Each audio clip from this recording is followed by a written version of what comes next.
The Brave Daughters by Mary Wood. Read by Becky Hindley. Part 1. Britain and France, 1939. The Families. Chapter 1. Blackburn. Sibbie and Marjie. As the car that had fetched her from the station travelled the long drive towards Cowles Manor, Sibbie felt the usual excitement grip her on seeing the lovely house with its many windows gleaming and reflecting the sunlight.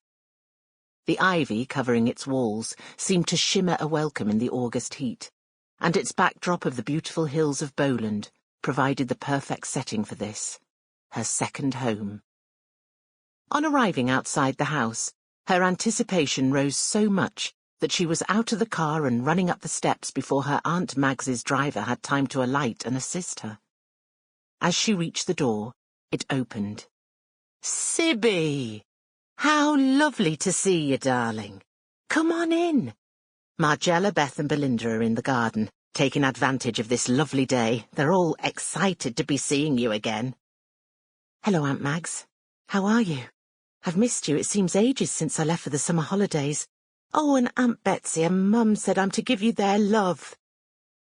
Sibbie found herself enclosed in her aunt's arms, having seen in her lovely big brown eyes the same underlying concern that marred everyone's lives right now, an overwhelming fear of what might happen in the near future.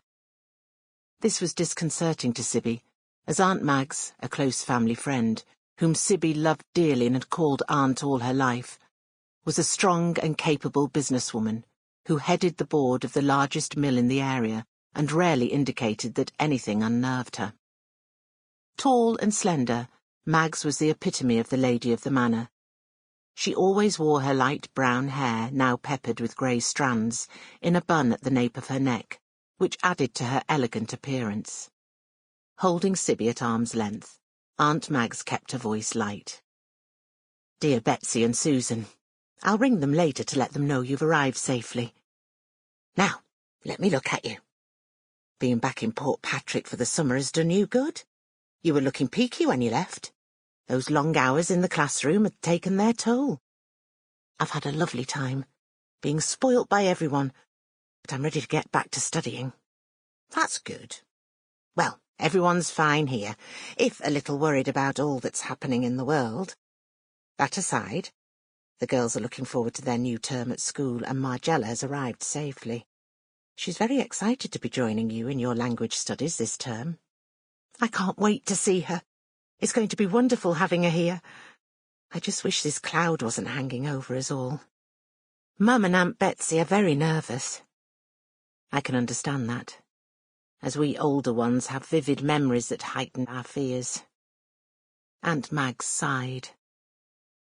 "It's unbelievable to think that we're on the brink of war breaking out again. But let's not spoil your first day back with what a horrid little man in Germany is doing to the world. I've made lemonade for you all, and Cook has baked those shortbread biscuits you love. Lovely." Although she said this, Sibbie groaned inside. She was full to the brim with shortbread, and much as she liked it, she wouldn't care if she never saw another biscuit in her life. It seemed everyone wanted to serve them to her. At home in Scotland, her mum and Aunt Betsy thought she would have missed their shortbread biscuits more than anything, and here in Blackburn with Aunt Mags, Cook seemed to think she couldn't live without them.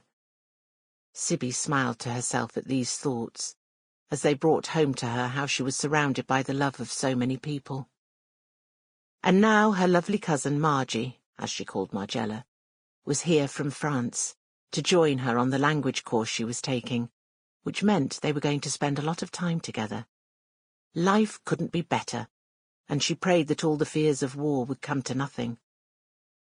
As Sibbie followed her Aunt Mags through the wide hall of Cowles Manor, she turned towards the kitchen. Opening the door, she called out, "Hello, Cook! Aunt Betsy sends her love." "Sybil, you've arrived then, lass. I'd give you a hug, but I'm covered in flour. How is Betsy?" "Ah, that's as it should be. I like to see that nothing has changed." Sample complete. Ready to continue?